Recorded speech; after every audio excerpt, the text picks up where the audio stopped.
Hi, welcome to another episode of The Lord's Delight. Today, we are going to be looking at the little things we think that we can just compromise on, the things that seem so minor to us that we don't even give a thought. What am I talking about? Let me give you two examples. So, here's story time. I am at a new master's program in a different country than where I live.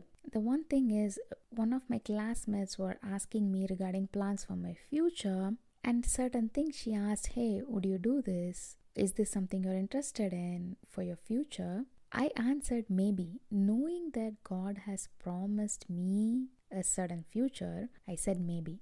I didn't have it in me to tell her yes. I just said a maybe. And that bothered me after a while thinking about it, because why couldn't I talk strongly about the promise that God has already made me? That bothered me a little bit. It was a very minor thing and a passing conversation. But if it bothers me, because that comes from the Spirit, and I need to be more aware of how I speak and what I speak. Let me get to the second example.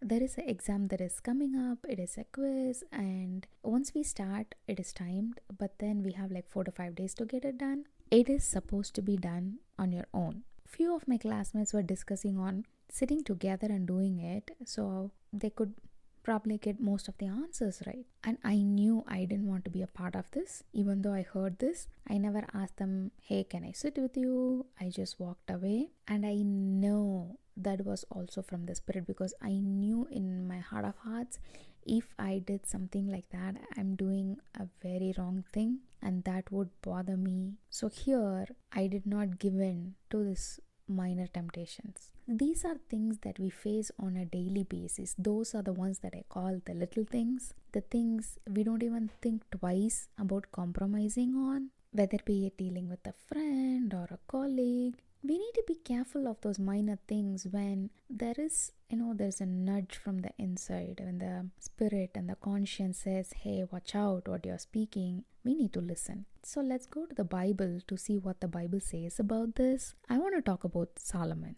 He's David's son. He was given the kingdom, and not just that, God interacted with him in person and asked him what he wanted and was pleased with Solomon's answer regarding wisdom to handle the nation and the people of Israel. And it didn't stop there. So he also gave him what he didn't ask: untold wealth and honor. But in Deuteronomy 17 verses 14 to 20, we see specifically God saying not to import horses, not to import and multiply horses, not to have multiply wives, and all these specifically instructed. Solomon knew this and he knows the law, but you know what he does? He goes ahead and does this one thing, imports horses from Egypt and Arabia, which he was not supposed to do. He did it. The second part of it, he married women from so many different backgrounds. And if you want to look up the reference for the horses, it is in 1 Kings chapter 10 verses 28. The both of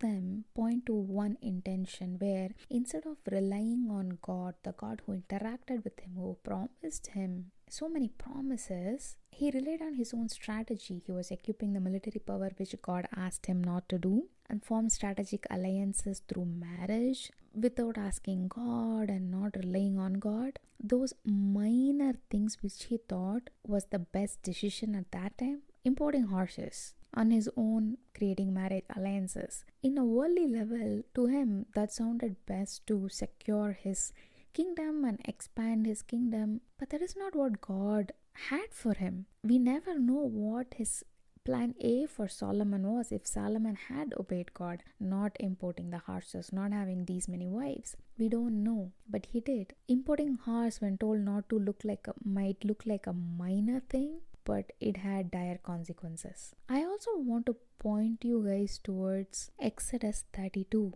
and this is about Aaron.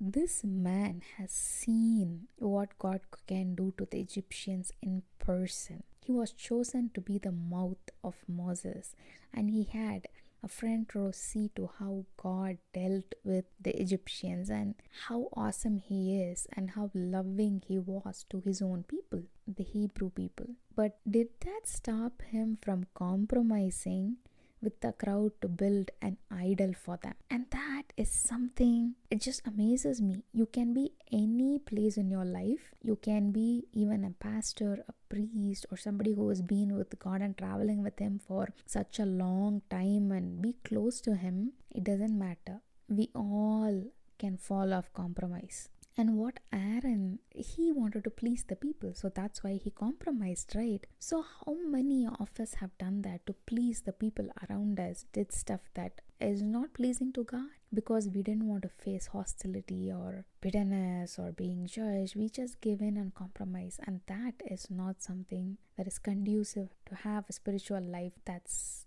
flourishing, right? Once we start to compromise on the little things, it'll start to corrode from the inside out, and a lot of times on the outside we might look like this awesome spiritual Christian person, but inside is very corroded. So I want to ask you today, what are the little things that you have been compromising on? If you are not able to see it, ask God. He will open your eyes to the little things in your lives that you think, that's okay, this doesn't matter, but He will tell you. So the point is, you might already think of a few things when I ask this question. What are you going to do about it? Are you going to talk to God, ask for strength, and the next time similar circumstance comes around, take a different stand, or continue doing something because that's comfortable? I want you to go reflect on that on your own. And I'm not saying, oh, that person was wrong, this person was wrong. I'm not going to judge the people who decide to do the exam as a group when we are supposed to do it as on our own, because my beliefs and their beliefs are not the same.